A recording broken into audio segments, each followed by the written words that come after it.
Uy, diri sa Matalong Boulevard. Doon na yung wifi guys nga pwede magamit diri. Hadapit ng wifi. Naadapit sa gym guys nga bag-o. Na nagsiga-siga guys mao nang atong wifi. Diri sa tuang Matalong Biwok.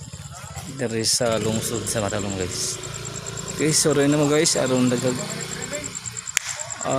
tao guys nga mo kuan diri.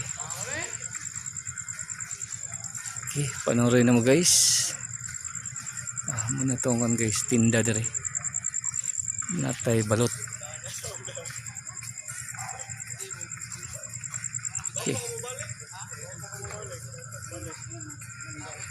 Sorry na mo diri sa tuang Matalong Biwok. Diri sa lungsod sa Matao. Okay na nanay sanay ha.